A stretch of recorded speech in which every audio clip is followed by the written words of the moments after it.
श्री राधा श्री नारद भक्ति सूत्र संख्या 64। भक्त को अभिमान, दंभ आदि का त्याग करना चाहिए। ये बात पूर्व में भी बताई जा चुकी है कि ये सूत्र शास्त्र हैं। इसकी विशेषता यही है कि पूर्व के सूत्रों के साथ मिलान करते हुए इन्हें पढ़ना और समझना है। जैसे कल के 63वें सूत्र में कहा गया था कि स्त्रियों की चर्चा यानी काम की चर्चा, धन की चर्चा, लोभ की चर्चा, नास्तिक की चर्चा यानी संशय की चर्चा और अपने शत्रु की चर्चा यानी क्रोध की चर्चा नहीं सुननी चाहिए। साधक स्मरण रखें, स्वयं तो करनी ही नहीं है किंतु सुननी भी नहीं है। इसके बाद में मानो नारद जी के सामने ये प्रश्न उठा कि चलो, हमने सारी चर्चाओं को विराम दे दिया। काम, लोभ, क्रोध आदि की चर्चा ही इन कानों से अब नहीं सुननी है। इसके बाद तो नारद जी ने अब 64वें सूत्र में कहा कि अगर आपको इन सारी चर्चाओं को विराम दे दिया है तब तो आपको एक बड़ी भारी दिक्कत का सामना करना पड़ेगा। क्या? तो नारद जी कहते हैं आपके मन में आएगा कि हमने स्त्री से दूरी बना ली, हमने धन और धनिकों का त्याग कर दिया, नास्तिकों को दूर से ही प्रणाम करते हैं हम तो नारद जी कहते हैं अब आपके मन में अहंकार आएगा, मैंने ये त्यागा, मैं स्त्री से दूर रहता हूँ। पर तुम स्त्री से चिपके हुए हो। मैंने धन और धनिकों से दूरी बना ली है पर तुम लोग अभी भी आसक्त हो। ये अहंकार आना शुरू हो जाता है कि मैं तुमसे बेहतर हूँ। इसी बात को ध्यान में रखते हुए नारद जी अब कहते हैं अभिमान और दंभ आदि का त्याग भक्त को करना चाहिए। नारद जी महाराज बड़े प्रेम से हमें शिक्षा दे रहे हैं, हमारा मार्गदर्शन कर रहे हैं। धन्य हैं हम, सौभाग्य है हमारा ये। अभिमान आएगा जब हम स्त्री चर्चा को छोड़ देंगे, अभिमान आएगा जब हम धन और धनिकों की चर्चा को त्याग देंगे। अभिमान ही नहीं आएगा, दंभ भी आएगा।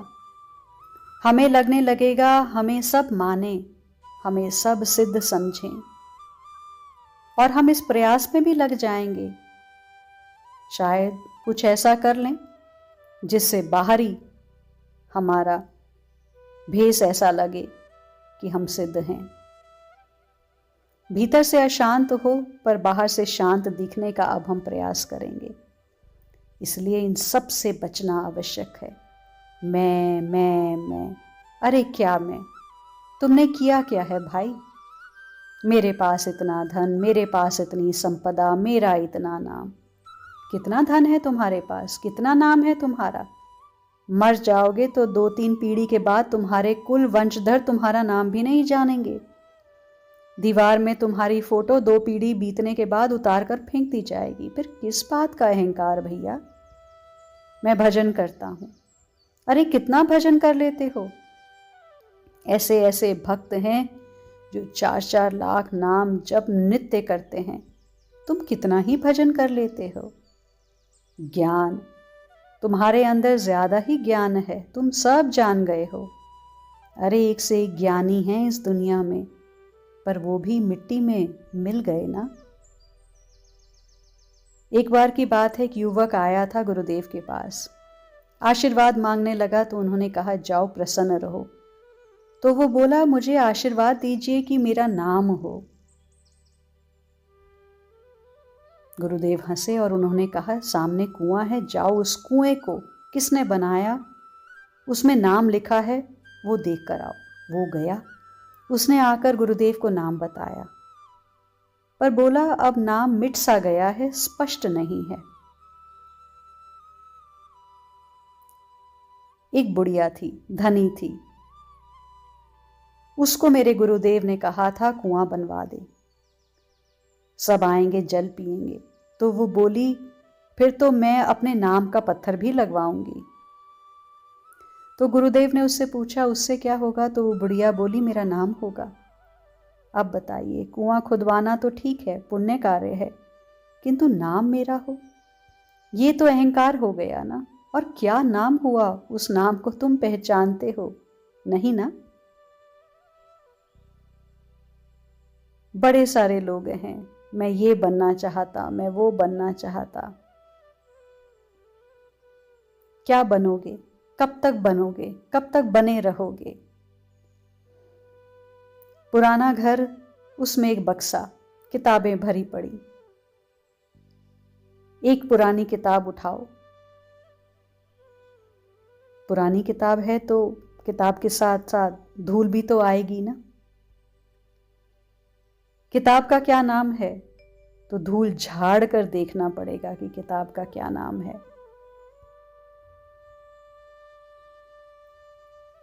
किताब खोलो, देखो क्या लिखा है उसमें। तो उसमें एक कीड़ा मरा हुआ मिला। इस ग्रंथ का लेखक था, मर गया। इतनी महत्वाकांक्षा थी कि अपनी किताब का कीड़ा ही बनकर घुस गया, दब कर मर गया। बेचारा अपने ही ग्रंथ के नीचे दब कर मर गया। समझना है। ऋषि वेद व्यास, ऋषि वाल्मीकि, ऋषि कितने हुए, श्री तुलसीदास जी हुए, श्री सूरदास जी। ये लोग मेरा नाम हो, मेरा नाम प्रसिद्ध हो, इसलिए ग्रंथ नहीं लिखते थे। ये तो अपने अहंकार को मिटाकर अस्तित्व में अपने आप को मिलाकर लिखते थे। इसलिए उनके ग्रंथों को पढ़ा नहीं जाता, पाठ किया जाता है। मेरा नाम हो, ये अहंकार है। मैं महान दिखूं लोगों को, ये प्रयास दंभ है, पाखंड है। इससे कुछ नहीं हासिल होगा। वो युवक आज अच्छा साधक है जिसने अहंकार को त्याग कर शिक्षा ली। औरों को भक्ति से जोड़ें, परंतु अपना नाम न चाहें। वाहवाही लोग करें पर हम न चाहें। हम पूर्ण निष्काम रहें, ये है सिद्धि। मैं बड़ा वो छोटा, मैं सिद्ध बनूं मुझे लोग माने। मैंने इतना त्यागा, मैंने इतना भजन किया।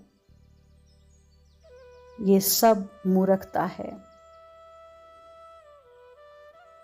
नए नए साधु बने, मिले और बस दूसरों की निंदा कर अपने अहंकार का प्रदर्शन करते। वो साधु तो महिलाओं से बात करते, पैसे को भी छूते, महिलाओं को देखते उनसे वार्ता करते। और कोई कहे कि अरे साधु होकर ये सब क्यों करते हो? मैं तो महिलाओं को देखता नहीं, मैं तो पैर छुवाता नहीं, मैं तो पैसा छूता नहीं। तो ये अहंकार है। याद रहे, इससे लाभ नहीं, हानि ज्यादा है। इससे तो अच्छा आप पैर छुआ लो, आप धन को छू लो, आप स्त्री से वार्ता कर लो। यहां नारद जी ने दंभ को छोड़ने की भी बात कही हुई है। एक साधु, वो कहीं उनको कोई कुछ दे जाता तो वो खा लेते। उनको रक्तचाप की बीमारी लग गई, बढ़ जाता था उनका ब्लड प्रेशर। डॉक्टर ने उनको सलाह दी कि रक्तचाप की मशीन रख लीजिए, जब भी आपका ब्लड प्रेशर बढ़े देख लीजिए, और ये दवाई दे रहे हैं, इसे खा लीजिए। ऐसे ही हम भी सब अपने परीक्षण के लिए एक मशीन रख लें और स्वयं ही अपने आप को देखते रहें, ईमानदारी बरतते रहें, ध्यान रखें। और ये मशीन क्या है? ये मशीन है श्रीमद् भगवद गीता।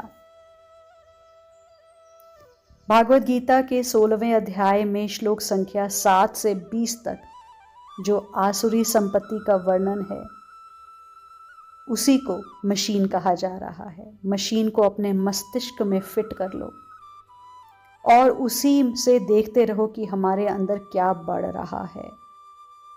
अभिमान, दंभ, ये मेरा धन, मैं धन कमाऊंगा, मेरा वो शत्रु, उसको मैं नीचा दिखाऊंगा, मैं ही सबसे बड़ा हूँ और जिसके पास धन है वही भगवान है, तो मैं ही भगवान हूँ। मैं यज्ञ करूँगा, मैं दान करूँगा, मेरा नाम होगा, मुझे लोग जानेंगे, मुझे मानेंगे, आदि आदि। ये पढ़ लीजिएगा, भागवत गीता में है। इसे ही साधकों की मशीन कहा जाता है। इससे ही अपने मन को चेक करते रहना है। हमारे भीतर क्या चल रहा है, इस मशीन से हमें पता लग जाएगा कि हम कितने पानी में हैं।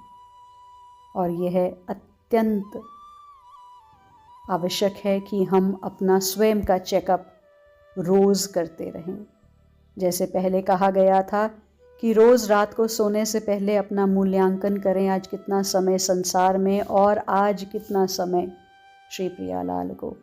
ऐसे ही रोज़ अपना परीक्षण करें और देखें कि कहीं मैं इनमें फंस तो नहीं गया, अभिमान में, दंभ में।